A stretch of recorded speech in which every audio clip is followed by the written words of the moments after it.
First, we will review the basic principles of a healthy and balanced diet as shown in the latest Canada's Food Guide. The first principle is to eat 3 balanced meals per day, composed of a variety of foods from the 3 food categories in the latest guide.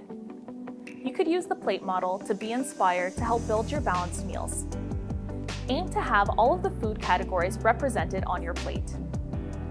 Varying your food choices helps break the repetitiveness and increase the nutritional value of your diet.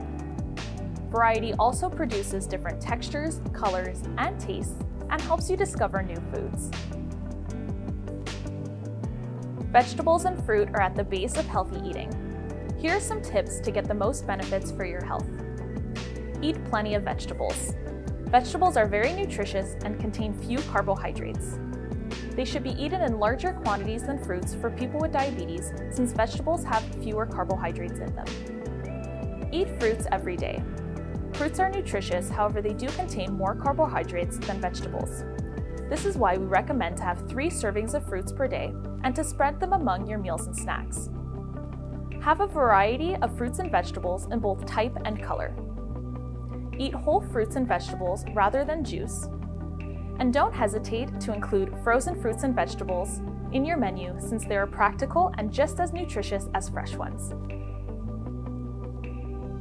Here are 2 strategies to help you choose more nutritious grains and starches. Choose whole grains. A whole grain is composed of 3 parts: the bran, the germ, and the endosperm.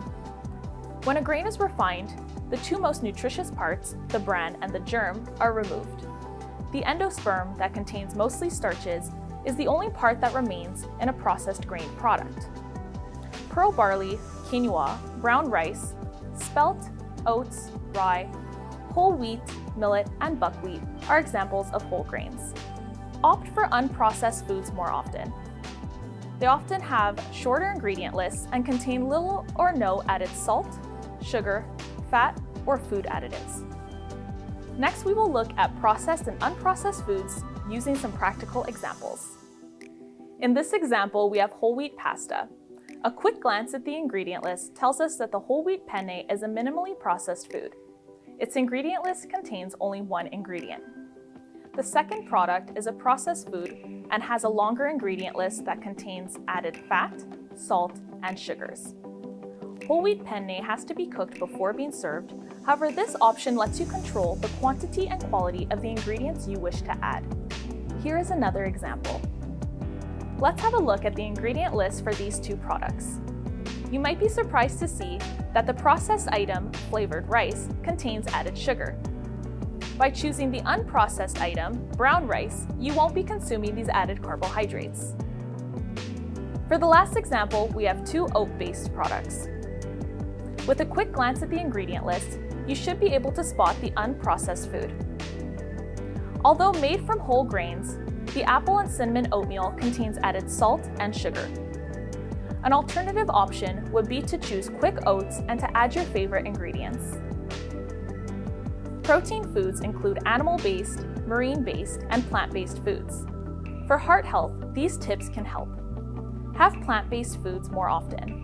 These include legumes and pulses, tofu, edamame, and nuts and seeds. Opt for light versions of dairy products.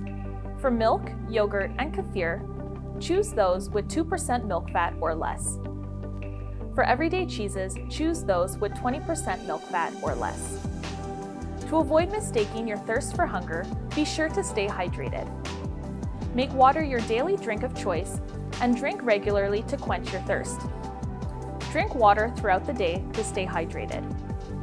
To help drink more water, try to always have a water bottle with you. You could also add flavor to your water by adding mint or basil leaves, frozen fruits like strawberries or raspberries, and lemon or lime wedges. In conclusion, aim to have 3 balanced meals per day, composed of a variety of foods from the 3 categories in the latest Canada's Food Guide.